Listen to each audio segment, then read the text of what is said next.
Missouri might not be the first state that comes to mind when thinking of unique attractions.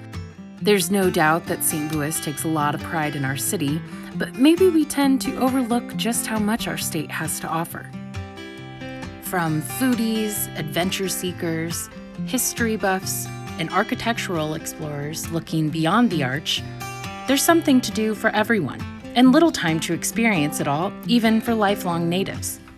The idea I always take is that there is something to be found everywhere. Author Amanda Doyle decided to make it a little easier for us to check these adventures off of our bucket list with her book, 100 Things to Do in Missouri Before You Die. So you can drive to the Boot Heel, you can drive to Neosho, you can drive to Sedalia or Springfield or Poplar Bluff, any of these places, and there are going to be cool things. Having written a series of similar books, including 100 Things to Do in St. Louis Before You Die, Amanda, along with her co-author John Brown, thought this year of Missouri's Bicentennial would be perfect timing for the book's release. So I partnered with John Brown, who is a Missouri native, and he's lived in a whole bunch of towns all across Missouri. And so between us, with his kind of hometown man aspect and my curiosity of being a newcomer when I came here and having never been to Missouri or St. Louis before, I think we managed to come up with a pretty interesting list for people to explore the state with. The book includes the obvious attractions that put Missouri on the map. Mark Twain's childhood home, the Kansas City Chiefs Arrowhead Stadium. But one place that maybe doesn't blow its own horn quite loud enough, the National Blues Museum.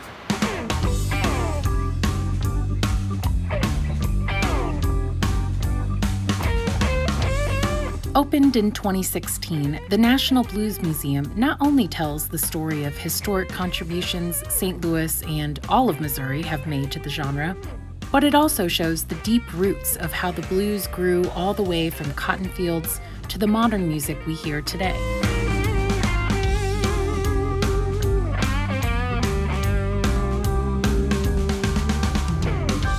Local media icon Bernie Hayes has been with the museum from the planning stages. He says the museum was a long-time dream and one that just made sense to come true in St. Louis. Well, there's so many different people that came through here, that were born here and raised here, and others that even moved here to contribute so much to the music. You're talking about Little Milton Campbell, Oliver Sane. You're talking about Ike Turner. He lived here for a while. So many. Chuck Berry. Chuck Berry's an internationally known name. What about St. Louis sticks out to you for blues music? It's the people. The people are beautiful here. You know, even during the days of hard segregation, the musicians never segregated themselves. They always worked together, both sides of the river.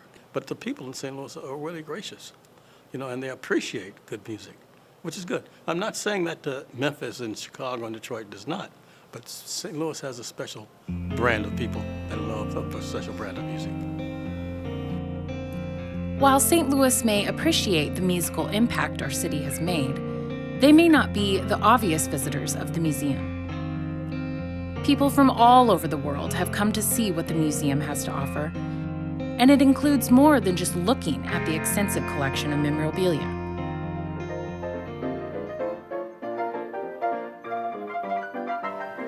So the player piano, they were introduced about the 1900s. They made it possible so that you could hear and even see the music being played that was popular of the day, but you didn't actually have to know how to play the piano.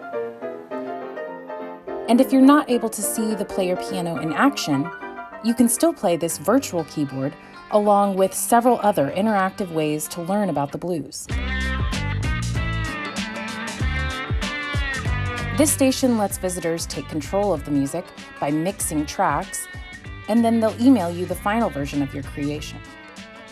And you can get the feel of what it's like to be in a jug band, even though, to me, it felt a bit silly. What sticks out to you that's in the museum that you hope for visitors to take away? Well, if they want to know if they like music, not just blues music, if they like any genre of music, this was the background of it. This was the rock bed. This is the place where it all started. And the Blues Museum, it shows those roots. Is blues music history, or is it? Blues music has always been sustaining. It's still here. It hasn't gone any place. It doesn't get enough attention perhaps in some areas or some circles, but it's never gone anyplace. There's so many people in St. Louis who doesn't know this treasure's here. You know, I see us expanding and presenting more exhibits, more displays, and the musicians will have a place to play in this wonderful, wonderful Lumiere room here, and the sound is fantastic. The interaction with the people is fantastic. Well, and it sounds like the common theme that you're talking about is the people. It's, Yes. you know, music connects people. Music Precisely. brings out certain feelings and, That's what the National Blues Museum is all about. yes. You know. And maybe that's what makes the National Blues Museum fit so well into the Missouri bucket list. Amanda also claims the people are what make exploring our state so meaningful.